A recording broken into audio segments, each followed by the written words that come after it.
Hey there, everybody. Welcome to our new video talking all about Only Murders in the Building. The season 2 trailer just dropped. We have thoughts all about it. Yeah, this is going to be sort of a quick recap of how season 1 ended. So there's going to be a little bit of spoilers. We're Yeah, going to talk about what we think is coming up in season 2, who could be framing our trio of podcasters, all kinds of good stuff. I like to think of myself as the Charles Hayden Savage of these videos. Did you guys know I was on a television show years Okay. ago? Well, I was on Beauty. I will now bring up Beauty and the Geek every 2 minutes, just like Charles did No. Brazos on season 1. No, I love this show so much. I'm so excited to be able to talk about it more entering season 2. But before we put on our own, I guess, podcasting detective caps here, go ahead. Hit that subscribe button so you guys don't miss any of the reviews that we will have coming up for season 2, which premieres a little bit later this month. Yeah, it's going to be coming here on June 28th. There's going to be 2-episode premiere. So hit that subscribe button. Follow us over on Instagram. We have some new pictures up over there Yep. from 5:30 in the morning when my bunny decided it was time to get up and she threw a temper tantrum so she could walk 5 feet from her cage and plop her butt down and just relax. Only bunnies in the building. Yeah, so, okay, let's just get into sort of some of the crossover of what we already have going on here at the channel. We know that we've got some This Is Us viewers. We had been watching that show the whole way through. We know some of you have. Just so you guys know, the executive producer on this show, Only Murders in the Building, is Dan Fogelman, who is the creator of This Is Us. And there is definitely that feeling from him on this show.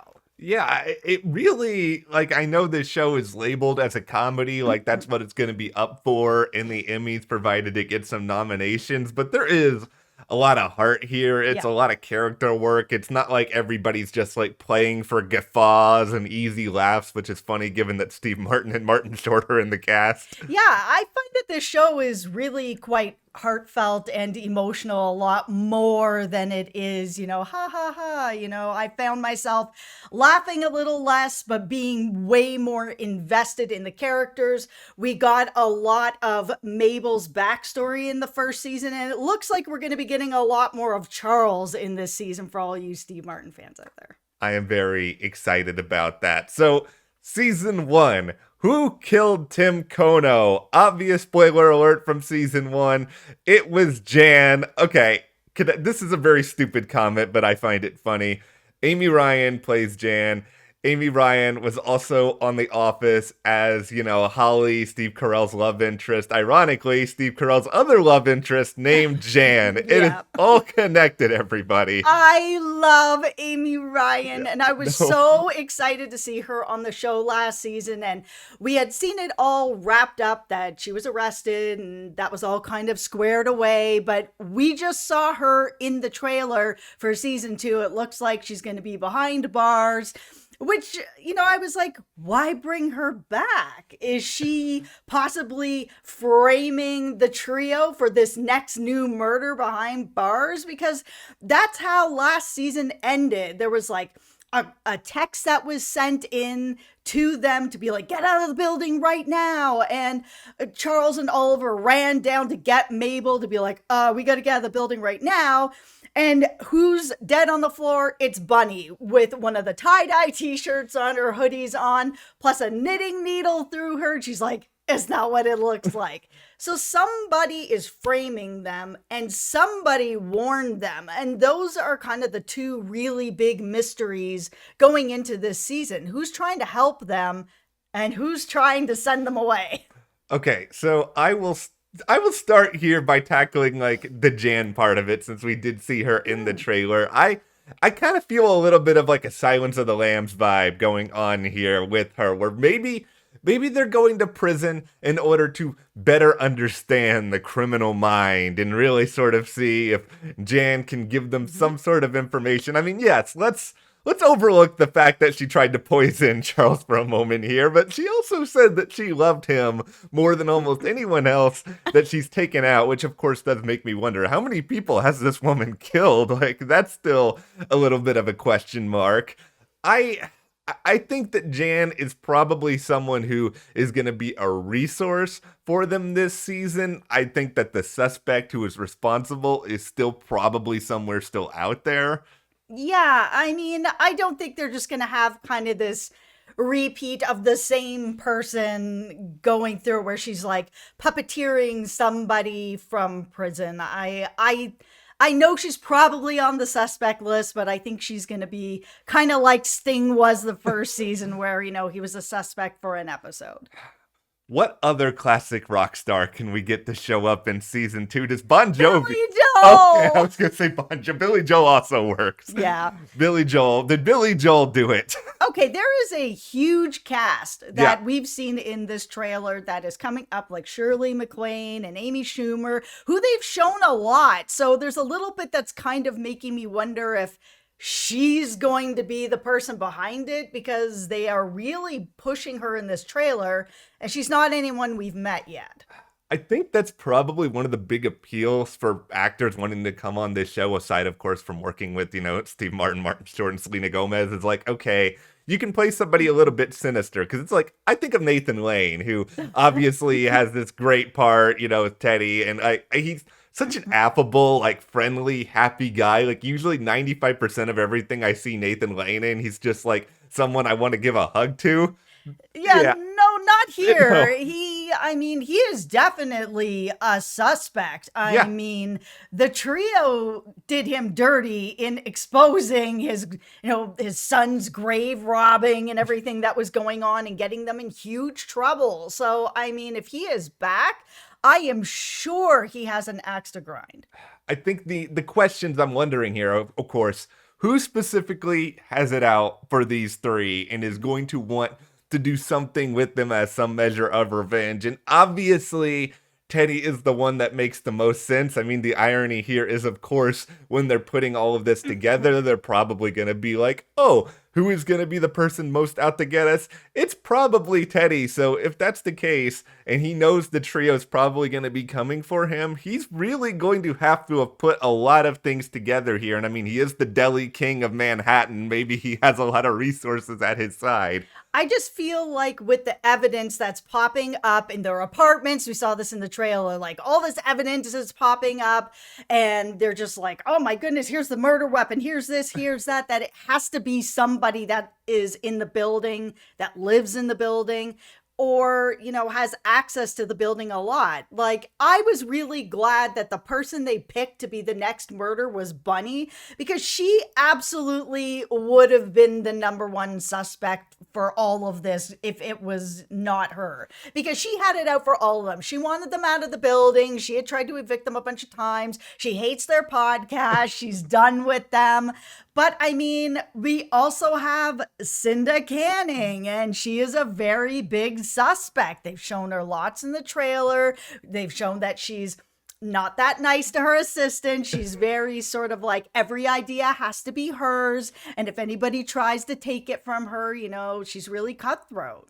I kind of want it to be Cinda Canning. And I mean this mostly just because Tina Fey playing evil to me is like one of the most delightful ideas possible. And like, it would be so ridiculous where her motive becomes like, these people's podcast is way too popular. I gotta take them down a peg. And it's just like, that's so ridiculous. But here's the other thing that I'm really thinking a lot here about when it comes to Bunny. And, you touched on this a little bit, that she's not a particularly likable person. Like, it seems like most everyone hates her. I mean, yes, Mabel said some not nice things to her, but like at the same time, let's all think about any of us who have lived in apartment buildings at any point in our lives.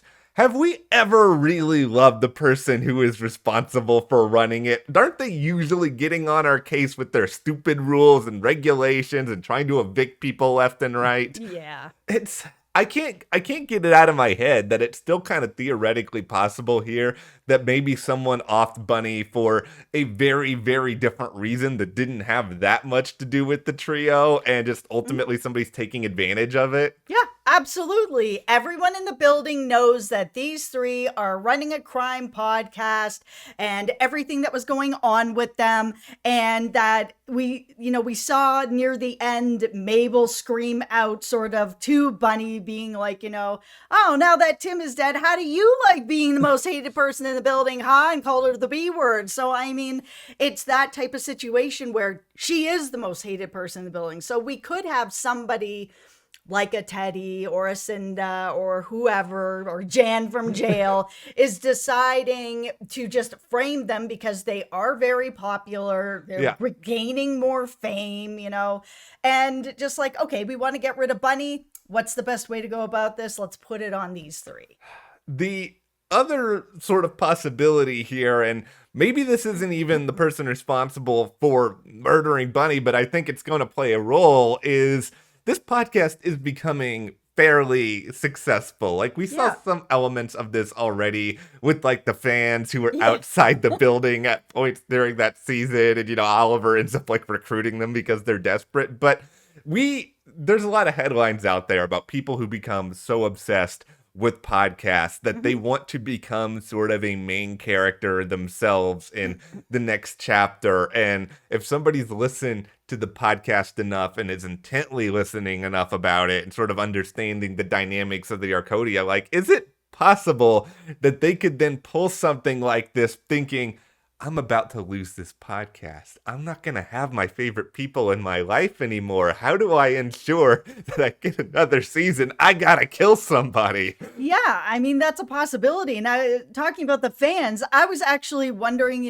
again, who was it that sent the text to tell them to get out of the building to try to save them? And the number one person or people I was thinking was the fans that were sitting out there that were like, oh no, like, if something happens here and we know that someone is dead in the building, we got to get them out of the building or we're not going to get any more podcasts.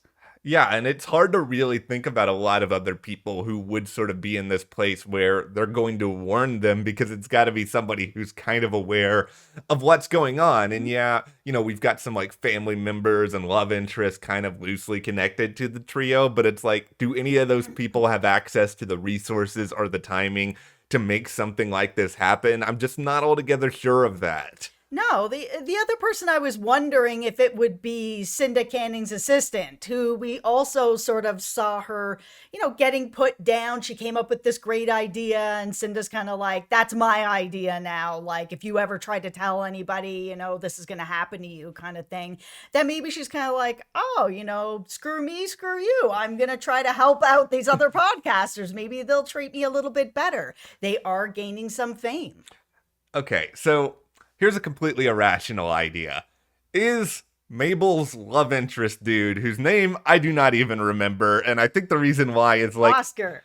I think his name is Oscar. I'm not giving you any Oscars. It's just, I'm not saying that the actor is... Tie-dye dude! I'm not saying the actor's bad or anything like that. I don't care that much about this character. It's like the romance or whatever it is between him and Mabel is like one of my least favorite parts of the show. So if that character's still gonna be there, make him, I don't know, more nefarious. I know he already was like having to clear his name and all that other stuff, but it's just like, I want certain areas of this show to be fleshed out more if they're going to continue to be a part of it. So if you're going in that direction, give him something more to do. Yeah, he really was a character that just didn't really have enough to do, which was, kind of disappointing, because even like the fans that were sitting downstairs had more to do than just kind of like, oh, love interest A. I'm really excited to see just where they sort of fit all these pieces into place. I think there's probably a very cohesive plan as to how all of this is going to play out. I would love if there's like a couple little callbacks from season 1 thrown in here where we didn't think all that much of it. But they even mentioned in the trailer, and they repeated this because this was from the end of season 1, that Mabel felt like there were still some loose ends out there. And maybe these are tied to Tim Kono, but maybe they're tied to something different altogether. Maybe the love interest is the murderer. Dun, dun, dun. I'm so excited. I know we're already 15 minutes into this video and we've just spoiled all of season 1 anyway if you haven't watched it, but if still, go and watch season 1. There is so much stuff in here that I think people are really going to like. It's not just your standard murder mystery at all. Yeah, if you are looking for a really fun murder mystery type show that has heart, where there's going to be a lot for us to talk about after each episode of sort of where are the clues, who is this leading towards, this is the show for you. And we are going to be here every week after the episode talking about the show, talking about it with you guys, going through all the theories. So make sure you hit that subscribe button, and let's have some fun this summer. Thank you guys so much for watching. We'll see you here next time.